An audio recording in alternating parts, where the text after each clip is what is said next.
When the lawyer handed me a copy of the will, I thought it was a joke. I actually laughed, just a little snort, until I realized he wasn't laughing with me. Everything, and I mean everything, was left to my stepbrother. The house I grew up in, my mom's vintage jewelry collection that she used to tell me would be mine one day, their entire savings account, even the stupid coin collection Dad had been building since the 80s. I got nothing. Not a sentimental trinket. Not a thank you. Not even a mention. Just one line buried near the end. Our biological son will be fine. That was it. I wasn't angry yet. I was just stunned. And then it hit me like a punch to the gut. They really meant it. They really thought I didn't deserve anything. So, hi Reddit. My name's Ryan. I'm 34, single, no kids, and up until a few weeks ago, I was the dutiful son. The kind who showed up, who paid attention, who didn't cause trouble. The kind of guy who takes care of things quietly, groceries, power bills, prescriptions, that sort of thing, because your parents are getting older and you just assume it's your turn. The kind of guy who doesn't complain when your parents make excuses for your unemployed stepbrother every Thanksgiving and pretend he's just going through a rough patch for the 10th year in a row. The kind of guy who hears he's family. Ryan, he just needs support, and bites your tongue instead of reminding everyone that support shouldn't mean endless handouts. Let me back up a little. I was 13 when my dad remarried. My mom had passed away when I was 9 after a long, awful illness, and it was just the two of us for a while. I remember him being a good dad back then, not perfect, but present. We used to do pizza nights and movie marathons. But things changed when Julia came into the picture. She had a son, Dylan, who was a year younger than me, and from the moment they moved in, it was like my dad had decided we were going to be a happy blended family, whether we liked it or not. Julia treated me like I was a guest in my own house. Dylan didn't treat me at all. He just ignored me unless he wanted something, which he often did. Usually my stuff. At first, it was small things. My Game Boy disappeared one week and magically showed up in Dylan's backpack. I told my dad. He said, boys will be boys. My bike got a new scratch every other day. My room, which I had always been allowed to lock, suddenly wasn't allowed to have a lock because this is everyone's home now. I learned early on not to make waves, because whenever I did, I was starting trouble, and Dylan was trying his best. Fast forward 20 years. I moved out at 19, worked my way through college with scholarships and part-time jobs, and now I'm a software engineer. I don't live flashy, but I've done okay for myself. Meanwhile, Dylan. Well, Dylan's life is a series of short-lived entrepreneurial ventures that usually end in bankruptcy, debt, or him crashing at someone's place for months at a time. He's had more jobs than I can count, none of them for longer than a season. At one point, he tried to start a cryptocurrency scheme that ended with a police report and a deleted Facebook page. Another time, he somehow convinced our parents to co-sign on a loan so he could buy a brand new car to start a rideshare business. He totaled it in 6 days. No insurance payout. They covered the cost. I wasn't even told until afterward. And yet, every time I saw my dad or Julia, it was like I was the one under scrutiny. You work too much, Julia would say. Don't you ever think about settling down? Giving us grandkids. Meanwhile, Dylan couldn't even give them rent. I didn't push back. I thought, maybe stupidly, that one day they'd see the contrast on their own. That one day they'd say, thank you, Ryan. You've been there for us. And maybe they would appreciate it without me having to hold it over their heads. So yeah, for the past 3 years, I've been quietly handling things. When my dad got laid off and their heating bill doubled that winter, I covered it. When Julia's prescription plan changed, and she suddenly had a $200 monthly copay, I stepped in. When their car battery died and they needed a tow and a new battery on a Sunday morning, I zelled them $400 without asking for it back. I never told anyone about this. Not even my friends. It just felt like the right thing to do. They raised me. I wanted to help, even if the thank yous got fewer and farther between. I think I started to notice the rot in our relationship about a year ago. I came over for dinner, which used to be a monthly thing, and Julia had clearly made my favorite dish, roast chicken with lemon potatoes. I complimented it, told her it was great. She smiled and said, oh, I didn't make it for you. Dylan's been having a rough week. No joke. The dude was 32 at the time and had just gotten fired from a warehouse job because he kept showing up late. Again, he's sensitive, she said. He needs comfort food. I ate in silence. The worst part? He barely touched it. Said he wasn't hungry. Left early to go meet a friend. Left his plate half finished and his glass knocked over on the table like a toddler. I cleaned it up. They didn't notice. It wasn't one big moment that broke me. It was death by 1,000 cuts. A constant hum of being overlooked, underappreciated, and quietly expected to pick up the slack. Then the will happened. Dad had a health scare. Nothing too serious, but enough to get him and Julia thinking about estate planning. I wasn't even told they were doing it. I found out because their lawyer, an old family friend, asked me to come in and review some paperwork, just in case they needed an emergency power of attorney. I agreed. Thought it was a formality. Instead, I sat across from him while he read the details of a will that left me completely erased from my own family history. Are you sure this is right? I asked, my voice a weird mix of calm and disbelief. He nodded slowly. They were very clear, Ryan. Julia insisted that Dylan be provided for. I left without saying goodbye. Didn't call them for 3 days. Thought maybe they'd reach out, maybe explain. They didn't. When I finally texted my dad and asked about it, his reply came a day later. You have a good job. A good life. Dylan needs this. You'll be fine. That was it. No, sorry. No, hope you understand. Just cold justification, like it was a business transaction. Like they were dividing up an estate, and I was just the neighbor. I didn't argue. I didn't yell or cry or send a long guilt-tripping email. I just stopped. Stopped paying the power bill. Stopped refilling Julia's prescriptions. Stopped sending grocery gift cards when they forgot to shop for the week. I figured if Dylan was the heir, maybe it was time he started acting like one.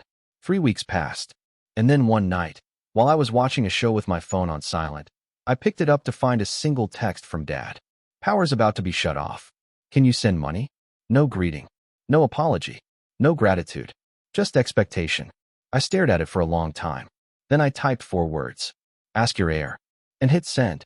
I didn't hear back right away. But what happened after that? That's when everything started to unravel.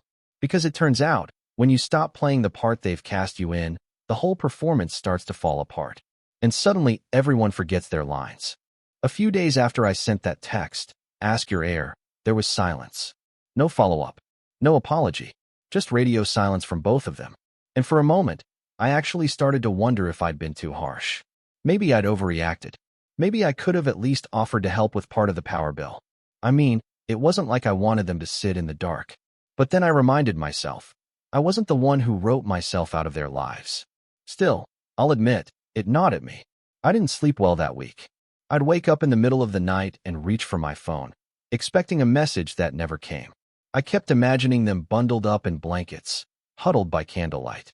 But I also imagined Dylan sitting on their couch, eating chips, playing on his phone, completely unbothered while they suffered. And the longer I sat with that image, the more it hardened something inside me. The silence broke when Julia called. Not texted, called. First time in months. I didn't pick up. She left a voicemail. Hi Ryan, it's your mother. Well, your stepmother, I guess. I don't understand what's going on. Your father said you refused to help. I know things have been tense, but you've always been such a good son. This isn't like you. Please call us back. Not a word about the will. Not a single acknowledgement of the real reason I'd stopped helping. Just a guilt trip wrapped in fake concern. I deleted the voicemail. A week later, I got an email. From Dylan. That was a first. He rarely emailed anyone. It was short and to the point.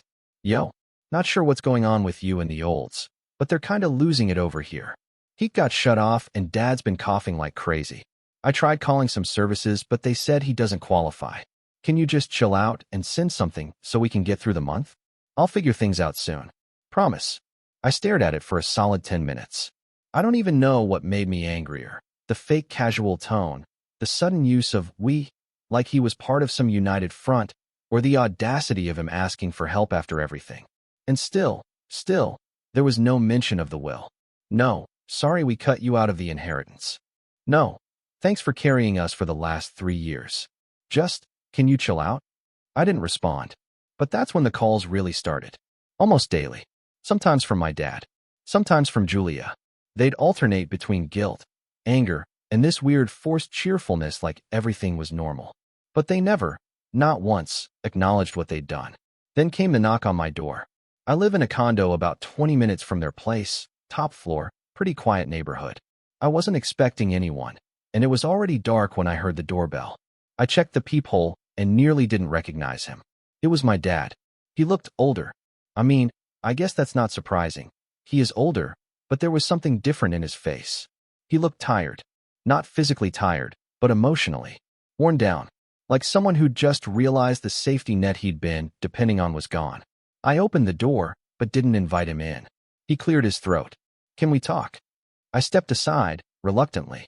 "You've got 5 minutes." He sat on the edge of my couch like he was afraid of getting too comfortable. For a moment, I almost pitied him. Almost. "I didn't realize things had gotten this bad," he started. "You mean the heat?" I asked.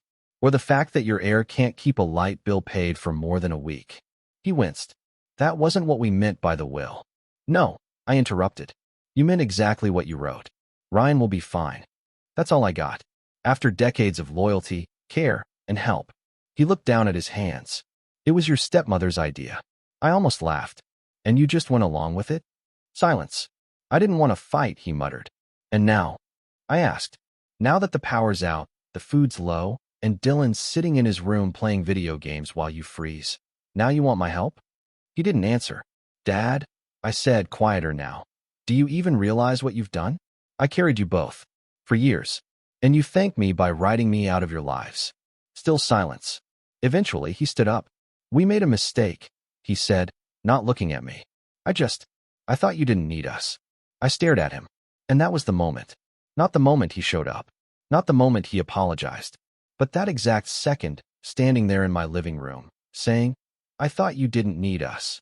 That's when I knew, truly knew, that they never saw me as family again. Not really. I was just the reliable background character in their lives. The guy who picked up the pieces while Dylan chased pipe dreams and burned bridges. And they thought I didn't need them? They were right. I didn't. Not anymore. After he left, I sat there for a long time, thinking. I didn't sleep much that night. But the next morning, I made a call to my friend Jenna. She's a real estate agent. Told her I wanted to start looking for investment properties. Quiet ones. Fixer-uppers. Maybe something on their side of town.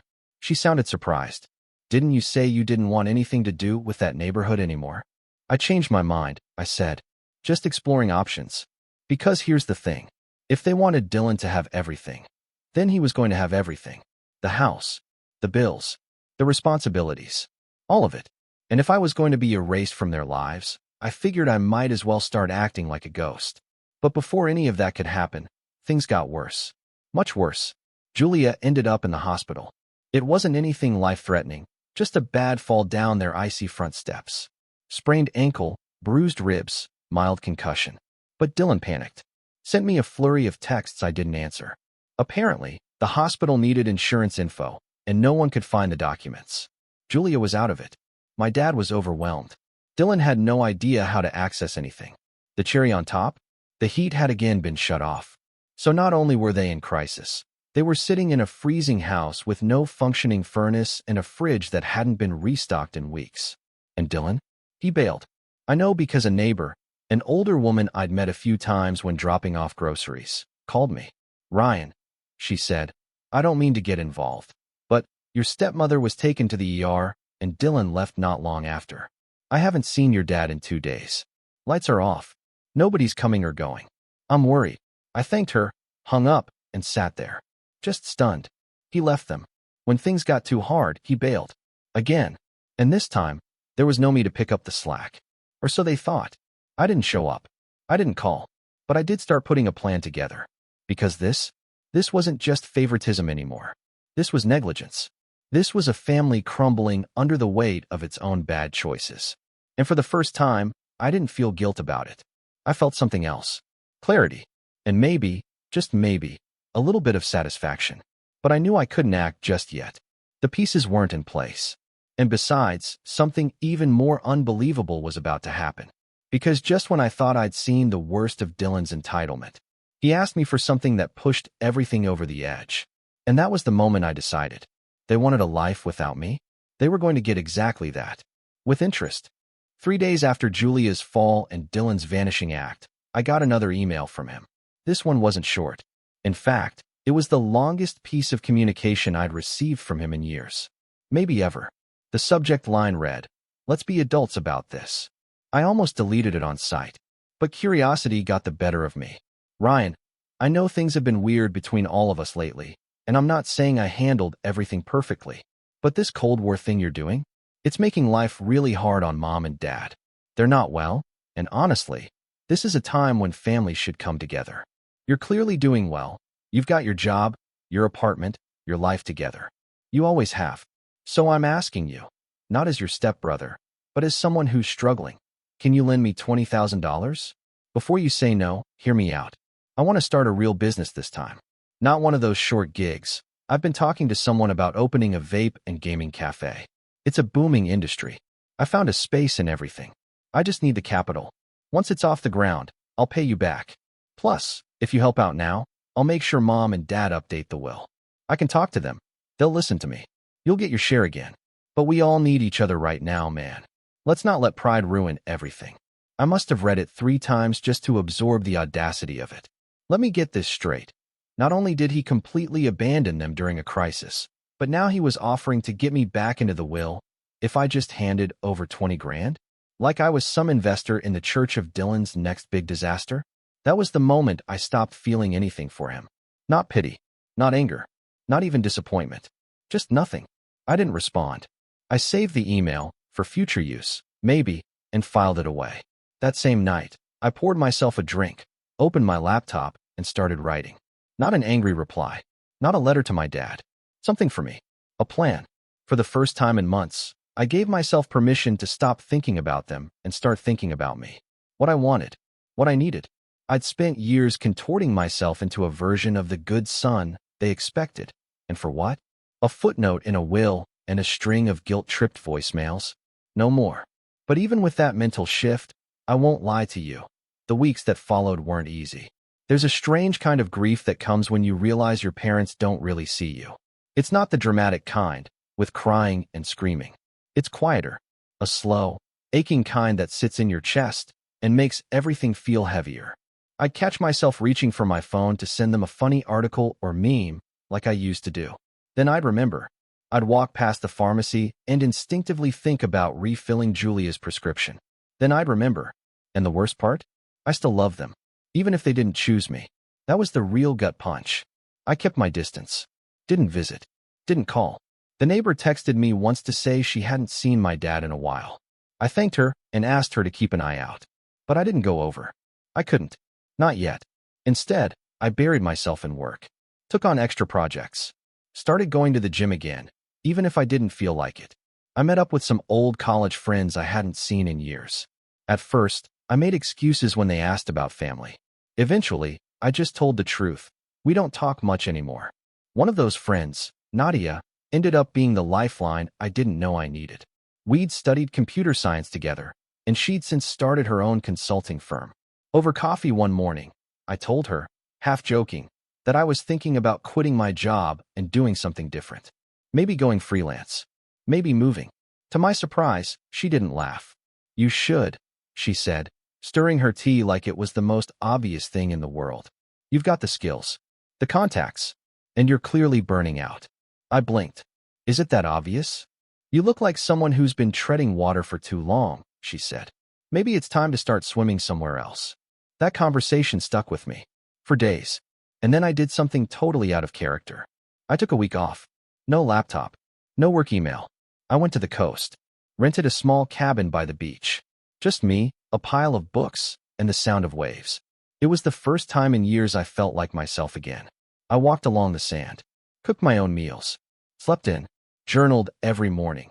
Even if it was just to say, still mad. Still healing. I let myself grieve.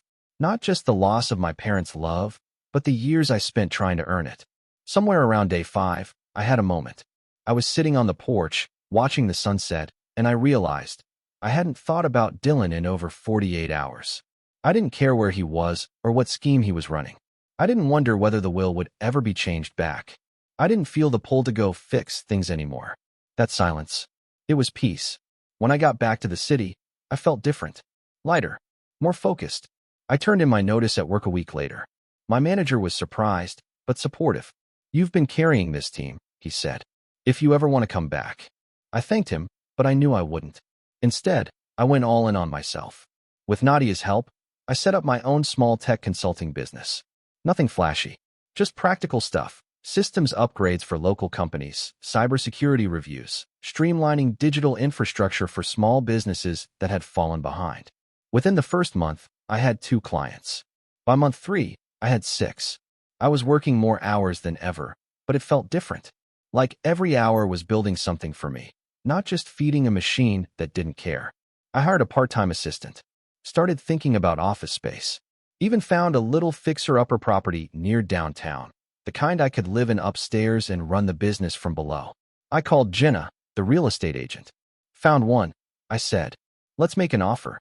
By month 5, I had an LLC, a small but growing portfolio of clients, and a waiting list. And I wasn't done. I started volunteering 1 weekend a month at a youth coding camp. I remembered being that nerdy kid who didn't know anyone else who liked building things. It felt good to be that person for someone else. In the evenings, I'd sometimes take long walks and think about how much had changed. But here's the twist. As I built myself back up, my parents were falling apart. That same neighbor, sweet old Mrs. Lewis, started calling more frequently. Ryan, I hate to bother you, but your dad's been outside at all hours. He looks confused. I think he's forgetting things. I thanked her again, asked her to check in again, but I still didn't go. Not because I didn't care, but because I'd finally realized I couldn't be their emotional crutch anymore. They had made their choice. Now they had to live with it. A month later, a letter showed up at my new business address. No return address. Inside was a single page. Ryan, we were wrong. About everything. I don't know if you'll ever forgive us, but I hope someday you'll at least understand. I'm not well. Things are harder than we expected. Dylan isn't here anymore. I don't know where he is. If you get this, please come by. Just once. I'd like to see you. Dad. I stared at that letter for a long time. And the strangest thing? I didn't feel angry. I just felt done. It was like finishing a book you'd been stuck on for too long. You don't throw it away. You just close the cover, put it back on the shelf, and walk away. But even as I moved forward, a part of me couldn't help wondering, what had Dylan done this time? And was it just a coincidence that my dad was suddenly willing to say sorry? I had a feeling I was about to find out. Because while I was busy building a new life, someone else had been busy burning the old one to the ground. And when the truth finally came out, what Dylan had really done and how far he went, it changed everything. Even I didn't see it coming. It started with a knock on my office door. I was in the middle of a client call when I heard it. 3 sharp raps, a pause, then one more like the person wasn't sure if they really wanted to be there. I motioned to my assistant, Grace, to grab it. She opened the door, exchanged a few quiet words, then poked her head into my office. It's a woman, she said, low enough so only I could hear. She says she's your stepbrother's ex-girlfriend. Looks upset. Should I send her away? I hesitated. That name, stepbrother, still twisted something inside me. I hadn't seen Dylan in nearly a year. Not since the hospital incident. Not since the email asking for $20,000 like I was his personal ATM. Not since he vanished after Julia fell and left our parents to sit in the cold and chaos. But I nodded. Tell her to wait in the conference room. I'll be right out. The client call dragged another 7 minutes. By the time I stepped into the conference room, she was pacing. She looked like she hadn't slept. Maybe mid-20s, wiry, tense, with a tattered denim jacket and chipped black nail polish. Her eyes locked onto me the second I walked in. You're Ryan? I nodded. And you are? She let out a breath. Rachel. I was with Dylan for too long, honestly. She sat before I could offer a chair. I crossed my arms. What's this about? Rachel didn't sugarcoat it. I think your parents are in trouble. And not just because Dylan left. I didn't say anything, so she pressed on. I stayed with them for a while. Right after Dylan got kicked out of the last place, again, Julia let us crash in the guest room. I tried to help around the house. Bought groceries once or twice when they ran out. But Dylan, she looked away. He wasn't just freeloading. He was doing stuff. Shady stuff. I kept my mouth shut at first because I didn't want to get dragged into it. But after I left, I couldn't stop thinking about it. Stuff like what? I asked. She pulled out her phone, thumbed through her photos, and handed it to me. There, on her screen, was a grainy shot of a man, Dylan, sitting in what looked like a bank lobby, holding a folder. The timestamp was from 3 months ago. Okay, I said slowly. So he went to a bank. Look at the folder, she said. I zoomed in. It was hard to make out, but the logo was familiar. I recognized it as the same private bank that had handled my parents' joint account, the one I used to deposit into when I was covering their bills. What was he doing? I asked. She leaned forward, her voice dropping to a near whisper. I overheard him one night bragging on the phone. He was telling someone that he finally got into the account. Said he used Julia's ID and convinced the bank she gave him permission. Said the signature matched. I stared at her. Are you saying he forged her documents? Rachel nodded grimly. I didn't believe him at first. But a week later, Julia started panicking. She said money was missing. Thousands. Dylan played dumb. Acted like she must have made a mistake. But I saw him transfer money into some crypto exchange the day before. He thought I wasn't paying attention. I sat down hard. Because suddenly, things started clicking. The weird gaps in communication. The silence. The desperate voicemail from Dad. The fact that Dylan had vanished while Julia was in the hospital, probably just after draining what he could. And then came the kicker. Rachel reached into her jacket and slid a small envelope across the table. I wasn't sure if I should give you this, she said. But I found it wedged under the seat in Dylan's car the day I left. Thought maybe it was insurance info or something. Turns out it's a copy of your parents' will. My heart thudded. I opened it. Same document I saw months ago. Dylan listed as sole beneficiary. I scanned to the bottom, and then I froze. There were 2 signatures on the final page. Julia's was in her usual flowy script. But the second signature, my dad's, looked off. I'd seen my dad sign hundreds of things. Even helped him fill out forms when his arthritis flared up. And this wasn't his signature. Not even close. Where'd he get this? I asked, my voice low. No idea, Rachel said. But I know Dylan. If he wanted to fake a will, he'd fake a signature. Or copy-paste one from an old document. I leaned back, my mind racing. This wasn't just betrayal anymore. This was fraud. And suddenly, everything shifted. Because now I wasn't just the forgotten son. I wasn't just the one left behind. I was the one holding the truth. And I knew what I had to do. First, I thanked Rachel. Took photos of the documents she brought. Promised I'd keep her name out of anything that came next. Then I called Jenna, the real estate agent. Change of plans, I said. I want to see a property near Ridgeview. Old neighborhood. She hesitated. You sure? I'm sure. Because Ridgeview was where my parents still lived. In the house they were supposed to leave to Dylan. The house I'd grown up in. The one my dad spent 2 decades paying off. The one I used to mow the lawn for every Saturday without being asked. I wanted to be close. Not out of nostalgia. For leverage. While she sent listings, I called a lawyer. Not the family friend who handled the original will. Someone new. Independent. Sharp. I laid it all out. The will, the forged signature, the drained account, the suspicious activity. He listened, took notes, and finally said, this might be bigger than a will dispute. Meaning if the account access was truly unauthorized, and the will is a forgery, that's financial fraud and possibly elder abuse.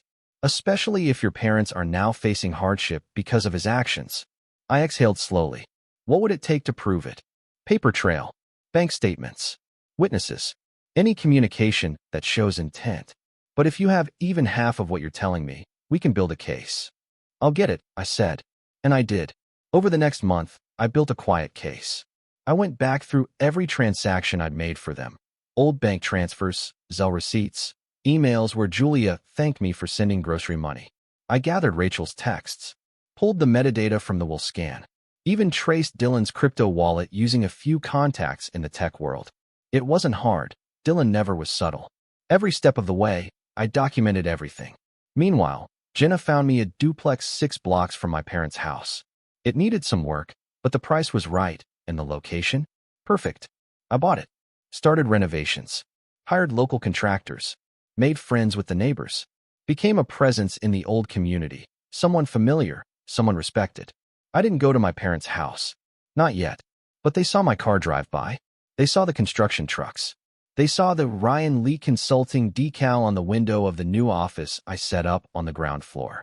They knew I was close. And Dylan? I didn't hear from him. Not until the day he came back.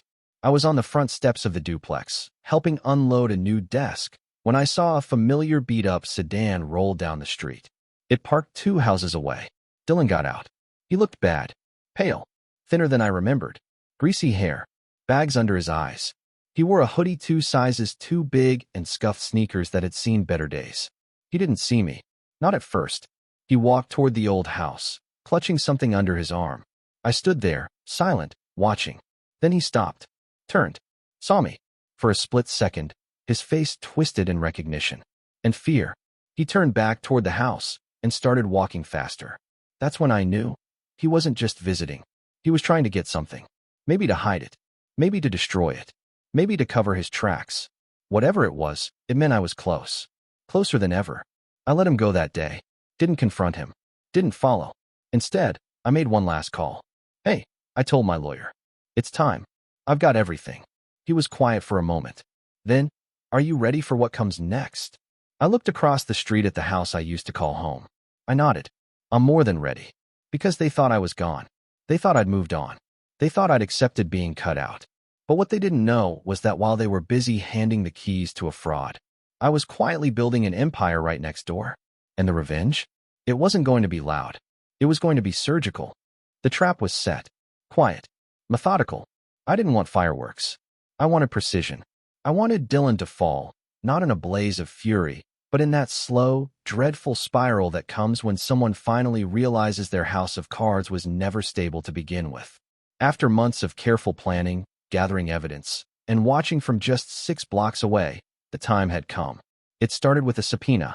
My lawyer filed a formal inquiry into my parents' finances. We used Rachel's testimony, screenshots of Dylan's crypto transfers, forged signatures, and my meticulous record of every transaction I'd made for them over the years. When the court motion hit, the private bank was forced to hand over everything: statements, ID logs, voice recordings from their customer service line. It painted a damning picture. There it was in black and white. Julia's account accessed multiple times from Dylan's IP address. Large withdrawals. Transfers to accounts that didn't belong to her or my dad. And the kicker, the voice logs confirmed that Dylan impersonated Julia at least once, mumbling through security questions and stumbling on her birthday, only to get cleared because the agent recognized his voice from before. The bank tried to save face. They offered a private settlement to my parents before I even got the chance to show them the full case. But I made sure the letter was addressed to my father, not Dylan, and hand-delivered it to their mailbox personally. That was the first time I saw my father up close in nearly a year. He opened the door. He looked thinner, smaller, like time had folded him in on himself. His face lit up when he saw me, for a moment. Then his eyes darted to the envelope in my hand, and whatever warmth had surfaced vanished.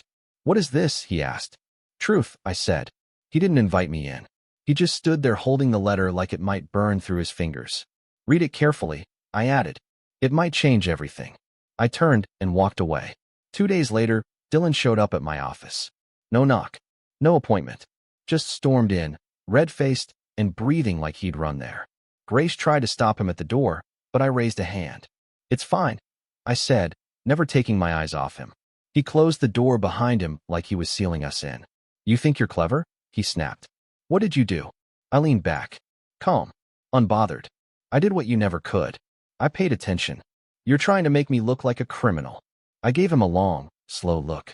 "I don't have to try. You did that all by yourself." He laughed, bitter. "You think they'll believe you over me? I'm their son. You're their stepson," I said flatly. "And even if that didn't matter, you drained their accounts. You forged documents.